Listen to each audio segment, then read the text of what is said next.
With the Madlanga Commission of Inquiry set to begin in earnest tomorrow, the issue of whistleblower safety has once again come under the spotlight. Let's discuss this further with CEO at Whistleblower House, Theron. Theron, thank you so much for joining us this afternoon.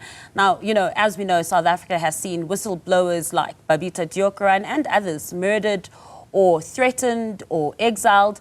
Now, despite multiple calls for reform, there's still no watertight legal or physical protections for whistleblowers.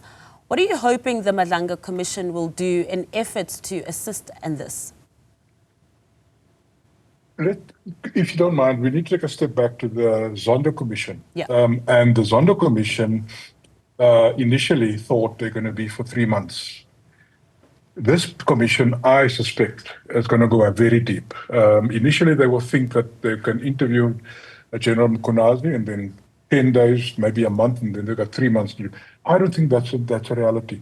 If you look at the past few years, and if you look at the assassinations that took place, the accusations of police being involved in the Cape gangs, in Gauteng gangs, there has been accusations made that the guns given to police are being used by gangsters. There's a whole lot of accusations made in the past. And if you start unpacking that and go back into history, I don't think this is going to be a 2-month process. I suspect it's going to be a year, 18 months. Now let's talk about the whistleblowers and people, witnesses that will come forward. There are only 2 organizations in South Africa that gets allocated guns by the state, and that is the police and the safety and security clusters, as well as SNDF. These people have guns. They are lawfully entitled to carry the guns. And this is probably going to be a very dangerous environment for the commission. And I'm hoping that the commission facilities, just the commission facilities, will be held in secure environment. The security around that should be tight. We hope that the whistleblowers and the witnesses will be allowed, first of all, legal advice on how to make the affidavits. I hope they have, and the Whistleblower House is there to support these individuals, but to at least ensure that their rights are reserved as they go forward and they provide the witnesses and the evidence. We are hoping, and we can only ask, that the proper security precautions are made. These people are held securely while the commission goes on and afterwards specifically. You mentioned quite a few elements that are very important as well, also when it comes to the dangers of being a whistleblower, specifically in this instance as well, when the allegations are against security and those who are legally allowed to carry arms as well. Now, you talk about the protection during this, whatever period it may be, whether they're just going to take 6 months or 18 months or longer. But what happens post that? Because we've seen in a lot of instances as well, following these commissions, then there's not much protection for these whistleblowers. There's very little protection while they're in the process. The Whistleblower House has been established. Let's start talk about us. The Whistleblower House has been established to protect whistleblowers and support whistleblowers. And we do that for security, legal, as well as to make sure that the psychological side of things is wrong. We are hoping that the witnesses and the whistleblowers that will give evidence actually will talk to us so we can provide some support in terms of legal, and we've got a panel that will do that. I'm hoping that the commission, and I'm hoping the chair of the commission. Now remember, there are 2 processes going. The one is the commission and the other one is the portfolio committee under Cameron that's also running. Who is going to accept responsibility for the 2? Because it will be the same people going to both sides. So what happens if I'm finished talking to the portfolio committee now? Who will accept between the 2 organizations, who accepts responsibility for the witness? That needs to be sorted out very quickly, because otherwise, between the 2, you have 2 arms or 2 processes running for security. We need to make sure it's one process. We need to make sure that they are consistently treated. The one will take place in Pretoria and the other one will happen in Cape Town, at Parliament. How do you manage that logistics? Will people be allowed to do virtual?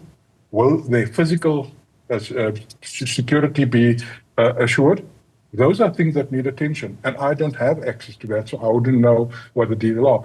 2 or 3 weeks ago, the announcement was made that we're looking at roughly 21 people that have been identified for witnesses. That number would have grown. And as they start launching, and especially after the first meeting with General Mokonazi, I suspect that number is not going to grow one by one. I think it's going to grow exponentially, because you can imagine if he says, and I'm not suggesting that I have any insights, but can you imagine he speaks about the gangs in Cape Town? That's a whole new avenue that needs to be opened up. He talks about the gangs in Gauteng, completely different avenue. If he talks about people in prison, the Thabo Bester, then you have to bring in the SNDF, and currently there are 15 people on the SNDF. Where does that stop? How wide do you go? How deep do you go? And that impacts on the individual safety. How do they get taken care of? And very important that you've raised, what happens after the fact? How do you protect those individuals? I'm hoping, and we are absolutely hoping, that provision has been made to make sure that that gets taken care of. If that provision hasn't been made and there isn't sufficient what seems to be protection for those whistleblowers, do you think it will undermine or in any way threaten the Commission's work? Because it will be a deterrent for whistleblowers to want to come forward if they don't know that they have the protection that they need.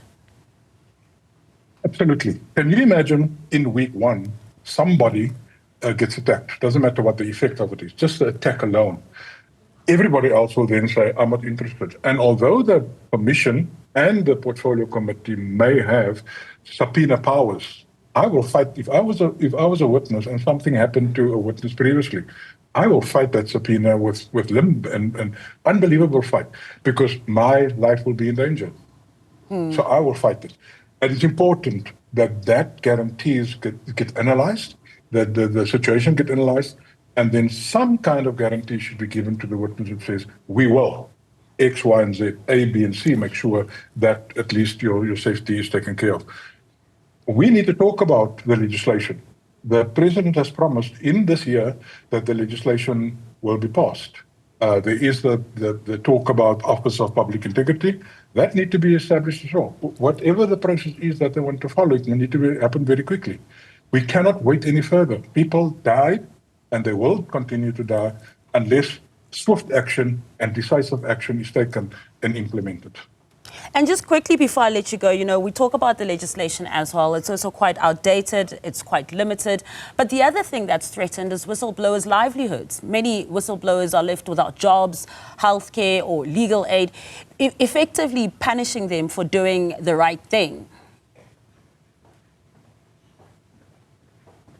The difficulty we have is that whistleblowers is an early warning system, and we screen that at the top of buildings, top of mountains. We screen that because we believe if whistleblowers are listened to, there's a good chance that organizations can save millions, billions, because the initial identification is normally small, but then it rolls over. This morning, the Chief Justice Zondo, the retired Chief Justice Zondo, spoke at the Association for Certified Fraud Examiners. And he spoke very eloquently about what is required. And his recommendation is very clear. Rewrite everything. Do not tweak the Protected Disclosure Act. Take it and rewrite it completely. He spoke about the Office of the Public Integrity, and he's hoping that will have teeth, and not something that is subject to the will and whims of a political head in South Africa, head state, doesn't matter. He's hoping that it'll be an independent, it will evolve, and whatever ends up at the end of the day will become something that is untouchable, like the Chapter 9 institutions. We need that, and we need it now. South Africa is on a precipice. I've never heard the President speak to his organization the way he's done over the last few days. We are at the precipice, and we need to change that trajectory if we want to save South Africa for our children, and generations to come. Absolutely. Ben Theron, thank you so much for joining us this afternoon. Appreciate your time.